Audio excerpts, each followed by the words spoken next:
Good morning, students. Welcome to ninth grade Biological Science. Students, in this session, we shall learn biogeochemical cycles from chapter 14, Natural Resources. Hi, students. What is this? It's a diamond. Do you know what it's made up of? Yeah, a diamond is made up of an element called carbon. Carbon is found in various forms on the earth. It's present in the atmosphere as carbon dioxide and is an essential part of carbohydrates, fats, proteins, nucleic acid and vitamins. As you can guess, it's important to maintain the correct amount of carbon in the biosphere. This happens through the carbon cycle. Students, let us now look at the carbon cycle in detail in this video. The cycle starts in plants. Plants in the presence of sunlight use carbon dioxide in the atmosphere and convert it to carbohydrates through photosynthesis process which you learned in your earlier classes. Then what happens to the carbohydrates when all plants and animals broken down carbohydrates for energy and release carbon dioxide through respiration, students? Yes, let me tell you. Dead plants and animals are decomposed by fungi and bacteria. This decomposition releases the carbon in the remains as carbon dioxide.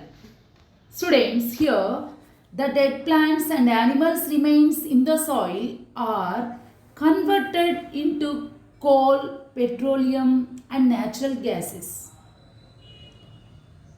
Let us know about fossil fuels. These fuels are used for cooking, transportation and industrial purposes. On burning these fuels, carbon dioxide is released into the atmosphere by the vehicles.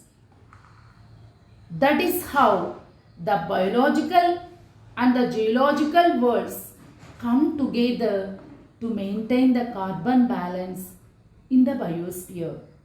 Is it clear, students? Let us now look at an element that makes up 78% of the atmospheric air. What is that? Nitrogen. Nitrogen is an essential constituent of proteins, nucleic acids like DNA, RNA, vitamins and chlorophyll. This makes nitrogen an essential nutrient for all life forms.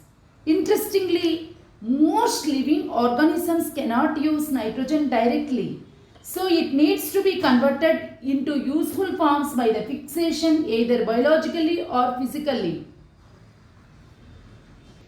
These are leguminous. Do you know what these are? These are nothing but pulses that you should regularly have. They have an important part of the nitrogen cycle. Now let us see how. Leguminous have nitrogen fixing bacteria in their root nodules. These bacteria converts atmospheric nitrogen into ammonia, which is readily utilized by the plants. Nitrogen fixing bacteria along with the free living bacteria in the soil achieves 90% of nitrogen fixation. Is it clear, students? That was the biological process of nitrogen fixation. Did you know that lightning plays an important role in nitrogen fixation? Surprised, but let us see how.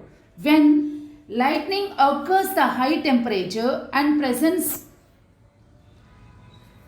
Yes, students, when lightning occurs the high temperature and pressure, combine nitrogen and water to form nitrates and nitrites. These compounds dissolve in water and are readily used by plants. Now, that nitrogen is taken up by the plants, it is used to make proteins. Once the plants and animals die, the bacteria in the soil decompose the organic matter and release ammonia into the soil. Students, This process is called ammonification. Is it clear? Thereafter, through biological oxidation, ammonia is converted to nitrate and nitrite to nitrogen by the bacteria in the soil. This process is called nitrification. Is it clear, students? Yeah.